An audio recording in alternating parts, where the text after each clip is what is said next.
ব্যক্তিগত আক্রোশ ও পরিকল্পিতভাবে বেগম খালেদা জিয়াকে তার স্বামীর স্মৃতি বিজড়িত ৪০ বছরের বাড়ি থেকে উচ্ছেদ করেছিলেন শেখ হাসিনা। ২০১০ সালে আইন আদালতের দোহাই দিলেও পতনের আগে নিজেই স্বীকার করেছিলেন তার এই জেদ পূরণের কথা। ১৪ বছর পর সেই উচ্ছেদ অভিযানের ভিডিও ফুটেজে প্রমাণ মিলেছে চরম দুর্ব্যবহার ও অপমান করে বাড়ি থেকে বের করা হয়েছিল সাবেক সেনাপ্রধান ও রাষ্ট্রপতি পরিবারকে। মিরাজ হোসেন গাজীর বিশেষ রিপোর্ট। তারা জবরদস্তি ধাক্কা মেরে আমাকে বাড়ি থেকে বের করেছে। কার কাছে আমি বিচার চাইব? সেদিন বেগম খালেদা জিয়ার কান্নায় কেঁদেছিলেন বিএনপির গুলশান কার্যালয়ে উপস্থিত দলের নেতাকর্মী সহ দেশের অগণিত মানুষ। কিভাবে রাষ্ট্রীয় সন্ত্রাসের মাধ্যমে আমাকে শহীদ জিয়ার স্মৃতি বিজড়িত বাড়ি থেকে উচ্ছেদ করা হয়েছে। একজন বিরোধী দলীয় নেত্রী, সাবেক ৩ বারের প্রধানমন্ত্রী, সাবেক রাষ্ট্রপতি ও সাবেক সেনাপ্রধানের সহধর্মিণী, তার এমন কান্নার পিছনের কথা জানেন না তরুণ প্রজন্মের অনেকেই। কি সেই অজানা কথা? আমি প্রায় ৪০ বছর ধরে এই বাড়িতে বাস করে আসছি। স্মৃতিময় বাড়ির সঙ্গে জোর করে ছিন্ন করা হলো আমার এতকালের সম্পর্ক। ১৩ নভেম্বর ২০১০ স্বামী জিয়াউর রহমানের স্মৃতি বিজড়িত ৪০ বছরের বাড়ি থেকে এক প্রকার টেনে হিঁচড়ে বের করে দেওয়ার বর্ণনা ছিল হৃদয় বিদারক। আজকে যেভাবে আমাকে অপমান করা হয়েছে, ঘরের দরজা ভেঙে আমার বেডরুমের দরজা ভেঙে রীতিমাত্র ট্রেনে হিঁচড়ে তারা বের করেছে। আওয়ামী লীগ সরকারের পক্ষ থেকে সেদিন বেগম জিয়ার অভিযোগ অস্বীকার করে উল্টো তার বিরুদ্ধেই নানা অপবাদ ও অভিযোগ দেয়া হয়।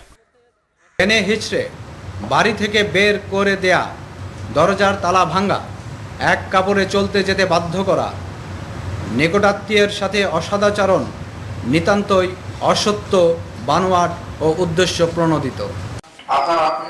প্রায় ১৪ বছরের অপেক্ষার পর এবার জাতির সামনে সেই উচ্ছেদ অভিযানের অজানা কাহিনী।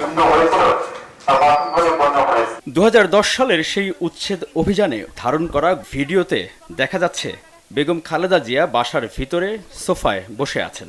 তাকে বের হয়ে আসতে বলছেন উচ্ছেদে নেতৃত্বে দেয়া কর্মকর্তারা। আপনি সহযোগিতা করেন না ম্যাডাম, এই জন্য হয়তো বাধ্য হওয়া হচ্ছে। আমি সহযোগিতা সবসময় করি, আমি তো অসহযোগ, আমি করি। আপনারা দরজা ভাঙছেন। ভিডিওতে আরও দেখা যাচ্ছে বেগম জিয়া বলছেন সুপ্রিম কোর্টের আপিল শুনানি পর্যন্ত অপেক্ষা করতে। আমরা বেশি কথা বলতেছি না, আমরা জেনেই বলছি। তাহলে অ্যাপেলের বিষয়টা নিতই না।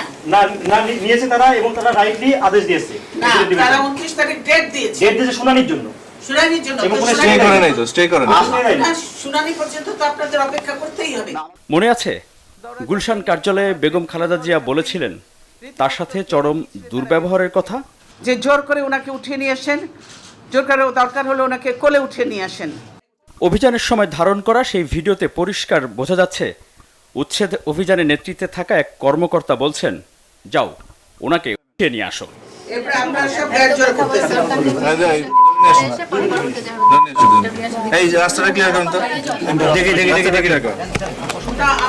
এছাড়া বেগম খালেদা জিয়ার বেডরুমের দরজা ভেঙে ভিতরে প্রবেশ করেছিল উচ্ছেদ অভিযানে অংশ নেওয়া সদস্যরা। সবচেয়ে সুন্দর ঘর বেগম খালেদা জিয়ার শোবার ঘরটি।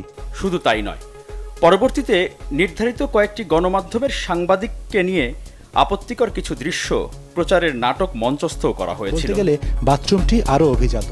জিয়া পরিবারকে তাদের বাড়ি ছাড়া করার আগে ও পরে শেখ হাসিনা সহ তার সরকারের পক্ষে দাবি করা হয়েছিল আইন অনুযায়ী এবং আদালতের রায় মেনেই উচ্ছেদ অভিযান চালানো হয়। কিন্তু পতনের আগের বছর ২০২৩-এ যুক্তরাজ্য সফরে এক অনুষ্ঠানে বক্তব্যে তারেক রহমানের প্রতি রাগ ঝাড়তে গিয়ে শেখ হাসিনা নিজেই স্বীকার করলেন বহু আগেই প্রতিজ্ঞা করেছিলেন বেগম খালেদা জিয়াকে বাড়ি ছাড়া করবেন তিনি। যেটা আটকালো, আমি কিন্তু তখন লিডার অফ দ্য অপোজিশন এবং ফ্ল্যাগ গেড়ে আটকালো। আরে আমার বাবা দেশ স্বাধীন করেছিল বলে না এই ক্যান্টনমেন্ট, আর ওই মেজর জেনারেল প্রমোশনটা তো আমার বাপেরই দেওয়া ছিল। আর আমি ক্যান্টনমেন্টে ঢুকলে আমার বিরুদ্ধে মামলা। সেদিন প্রতিজ্ঞা করেছিলাম যে ওই ক্যান্টনমেন্টে বসবাস করতে হবে না, যেদিন সময় পাবো বের করে দেবো, বের করে দিচ্ছি। স্বামী জিয়াউর রহমানের স্মৃতি বিজড়িত ৪০ বছরের বাড়ি থেকে রাষ্ট্রীয় ক্ষমতার অপব্যবহার দ্বারা উচ্ছেদ হওয়ার পর বেগম খালেদা জিয়ার সেই অসহায়ত্ব আর কান্না হয়তো এই গণভবনের ভেতরে বসে দেখছিলেন আর উপভোগ করছিলেন সে সময়ের প্রধানমন্ত্রী শেখ হাসিনা। কিন্তু 14 বছরের মাথায় ছাত্র নাগরিকদের অভ্যুত্থানে জনরোষ থেকে রক্ষা পেতে এই গণভবন থেকে অর্থাৎ নিজের বাসভবন থেকেই শুধু পালিয়ে যাননি, দেশ ছেড়েই পালিয়ে যান শেখ হাসিনা। মিরাজ হোসেন গাজী, বাংলা ভিশন, ঢাকা।